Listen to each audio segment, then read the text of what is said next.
welcome to our channel. So, as you know that God has given us wonderful thing that is our brain.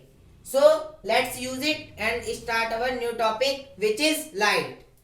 So guys, देखो light, what is light?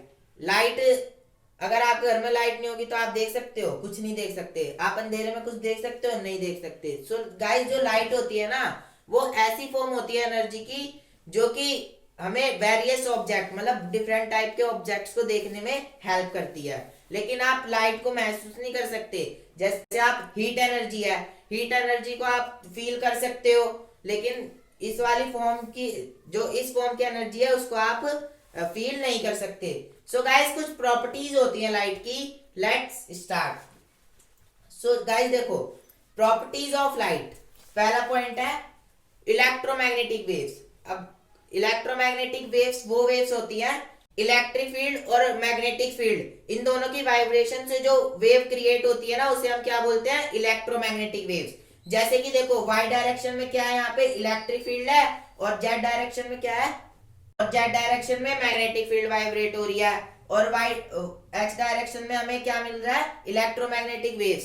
So guys, basically यही होती है electromagnetic wave. अब second point देखे properties of light की। It does not require any medium to travel, मतलब इसको कोई मीडियम नहीं चाहिए होता है ट्रेवल करने के लिए। जैसे साउंड है, साउंड को क्या चाहिए होता है? मीडियम चाहिए होता है ट्रेवल करने के लिए। अगर आप मून पे जाके कुछ बोलोगे ना, तो जो साउंड है वो ट्रेवल नहीं हो सकती। इसलिए जो वहां पे जाते हैं ना लोग, उनके पास हेडफोन होता है, वो उससे ही कम्युनिकेट कर पाते हैं। लेकिन ऐसा लाइट में नहीं है। लाइट वैक्यूम में भी ट्रेवल कर सकती है, लेकिन जो साउंड है वो वैक्यूम में ट्रेवल नहीं कर सकती। और बल्कि जो लाइट है ना, उसकी वैक्यूम में स्पीड देखो कितनी ज्यादा है, 3 × 10⁸ मीटर पर सेकंड है। हाउ, मतलब बहुत ज्यादा स्पीड है इसकी। और इसके पास डुअल नेचर। भाई देखो, अगर इलेक्ट्रोमैग्नेटिक वेव है ना, तो उसके पास डुअल नेचर होता है। जितनी भी इलेक्ट्रोमैग्नेटिक वेव्स होती है, उनके पास डुअल नेचर होता है। सो गाइस, इसका वेव नेचर भी है और पार्टिकल नेचर भी है। और वेव्स और पार्टिकल नेचर के बारे में आप फर्दर क्लास में पढ़ोगे अच्छे से। लेकिन अभी यहाँ पे बस इतना समझ लो कि लाइट के पास डुअल नेचर होता है, which is wave as well as particle nature. और अगर मैं फोर्थ पॉइंट तो हमारा हो गया कि भाई जो लाइट होती है उसकी मैक्सिमम स्पीड होती है वैक्यूम में 3 × 10⁸ मीटर पर सेकेंड।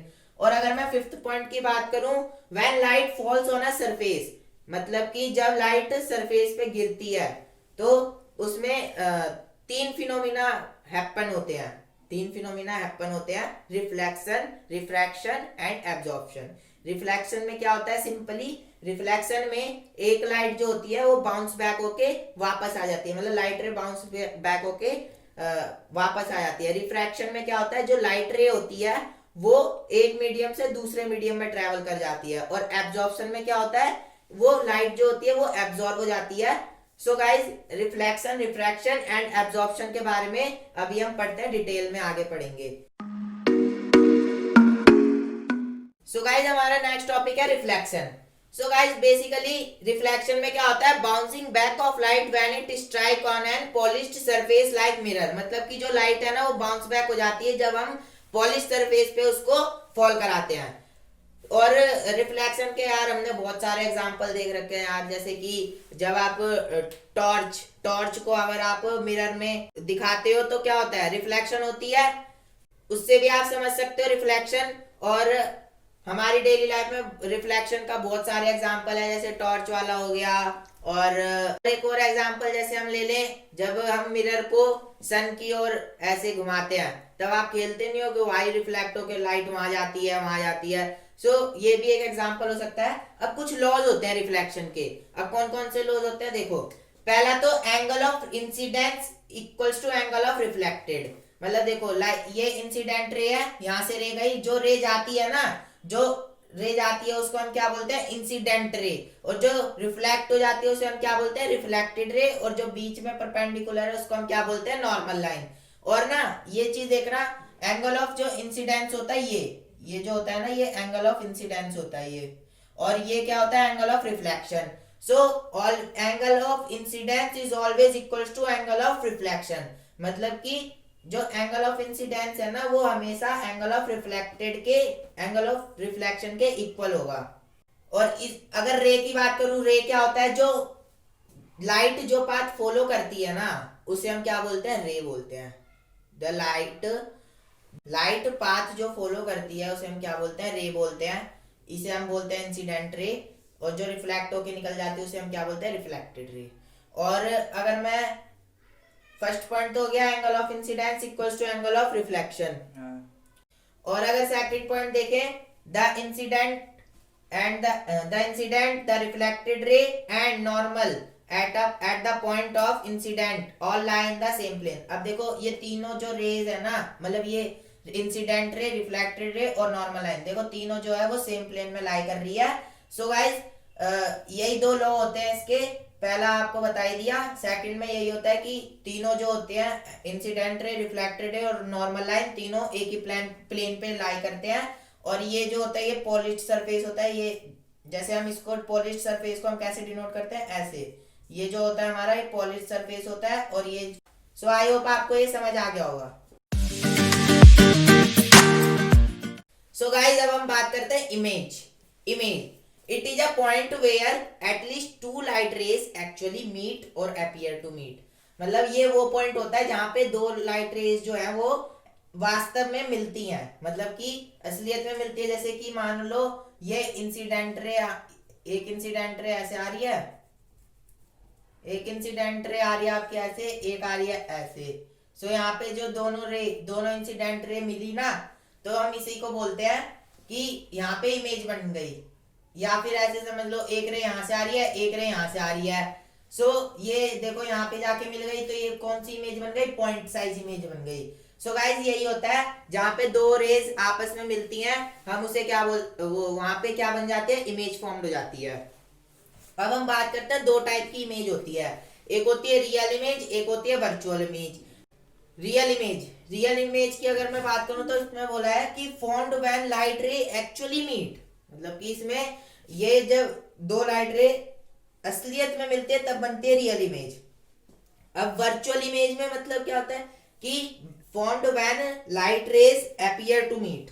वर्चुअल इमेज भी कब फॉर्म होती है, जब लाइट रे मिलती है। मतलब इमेज जो है वो जब भी फॉर्म होती है जब लाइट रेज मिलती हैं। अगर रियल इमेज की बात करूं तो can be obtain on a screen, मतलब कि जो रियल इमेज है ना हम उसको स्क्रीन पे ऑब्टेन कर सकते हैं, लेकिन जो वर्चुअल इमेज है हम उसको स्क्रीन पे ऑब्टेन नहीं कर सकते।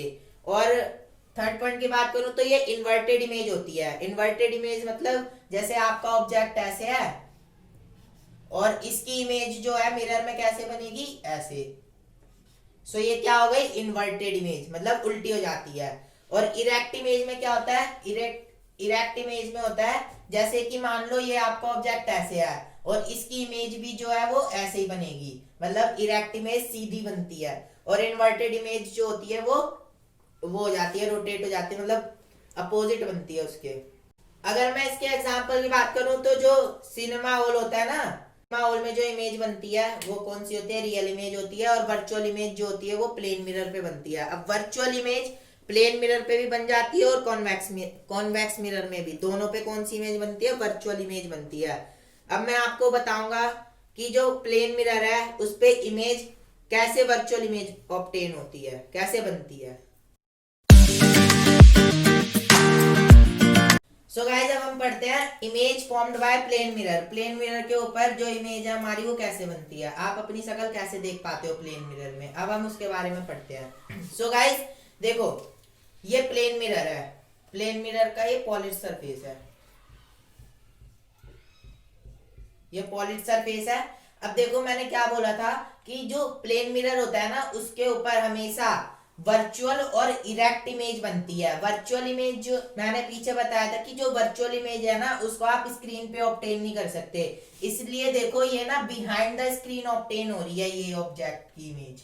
सो गाइस ये वर्चुअल है और इरेक्ट है, मतलब एक तो स्क्रीन के पीछे ऑब्टेन हो रही है, ऊपर से ये इरेक्ट भी है। इरेक्ट मतलब सीधी इमेज बन रही है, जैसा ऑब्जेक्ट वैसी इमेज।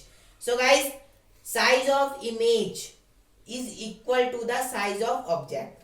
भाई ऑब्वियस सी बात है, जितना ऑब्जेक्ट का साइज होगा उतना ही इमेज का भी साइज होगा प्लेन मिरर में। अब जैसे आप हो, आप 5 फुट के हो, तो अगर आप अपनी शक्ल देखोगे तो आप 10 फुट के तो हो नहीं जाओगे, 5 फुट के ही रहोगे। सो इसके कहने का मतलब ये है कि साइज ऑफ ऑब्जेक्ट है जो, वो हमेशा साइज ऑफ इमेज के इक्वल होती है।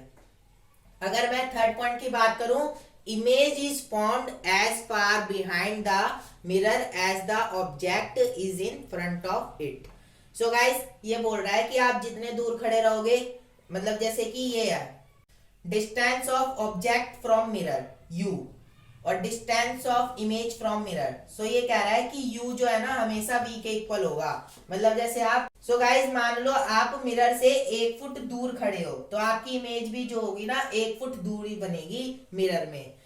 इसके कहने का मतलब ये है। और इसने लास्ट पॉइंट क्या बोला है, लैटरली इन्वर्टेड इमेज बनती है। लैटरली इन्वर्टेड का मतलब होता है जैसे कि आप प्लेन मिरर के अगर आप सामने खड़े हो, तो अगर आपने राइट हैंड अपना अप कर रखा है तो आपको मिरर में लेफ्ट हैंड अप दिखाई देगा। मतलब कि right hand appear on left side in mirror. यही फिनोमिना होता है एम्बुलेंस में। देखो एम्बुलेंस में क्या होता है, जब हम लोग, जो हमारी गाड़ी का रियर व्यू मिरर होता है उसमें हम लोग देखते हैं तो एम्बुलेंस सीधा दिखाई देता है, लेकिन अगर आप एम्बुलेंस वाली गाड़ी पे देखते हो वो कुछ इस टाइप से लिखा हुआ रहता है। क्यों? क्योंकि उसमें भी लैटरल इन्वर्जन फिनोमिना होता है। मतलब कि वो मिरर में जब हम देखते हैं ना तो वो सीधा दिखता है हमें। बेसिकली इस फिनोमिना को हम बोलते हैं lateral inversion phenomena. So I hope आपको ये समझ आ गया होगा। अब let's move toward next topic, spherical mirrors. So guys अब हम पढ़ते हैं स्फेरिकल मिरर। स्फेरिकल मिरर एक ना पार्ट ही होते हैं स्फेयर के, इसलिए हम इसको क्या बोलते हैं, स्फेरिकल मिरर बोलते हैं। स्फेरिकल मिरर वो मिरर होते हैं जो कि कर्व्ड होते हैं कुछ। और स्फेरिकल मिरर 2 टाइप्स के होते हैं। पहला होता है कॉन्केव मिरर।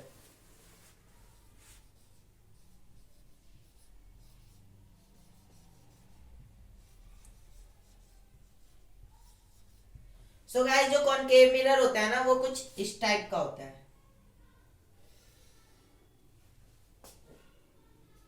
ये इसका पॉलिश्ड सरफेस होता है, ये होता है पॉलिश्ड सरफेस, और ये होता है रिफ्लेक्टिंग सरफेस। ये क्या होता है, रिफ्लेक्टिंग सरफेस। तो गाइस इसका जो रिफ्लेक्टिंग सरफेस होता है वो होता है इनवर्ड, मतलब अंदर की साइड इसका रिफ्लेक्टिंग सरफेस होता है। और इसे हम क्या बोलते हैं, कन्वर्जिंग मिरर भी बोलते हैं। क्या बोलते हैं, कन्वर्जिंग मिरर, क्योंकि ये कन्वर्ज करता है लाइट को, इसलिए हम इसको बोलते हैं कन्वर्जिंग मिरर। अब दूसरा होता है कॉन्वेक्स मिरर।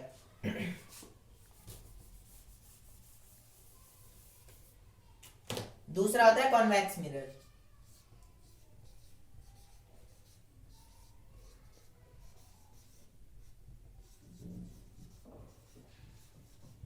कॉन्वेक्स मिरर में क्या होता है, इसका पॉलिश्ड सरफेस ये वाला होता है, इस साइड होता है इसका पॉलिश्ड सरफेस, और ये क्या होता है, रिफ्लेक्टिंग सरफेस होता है।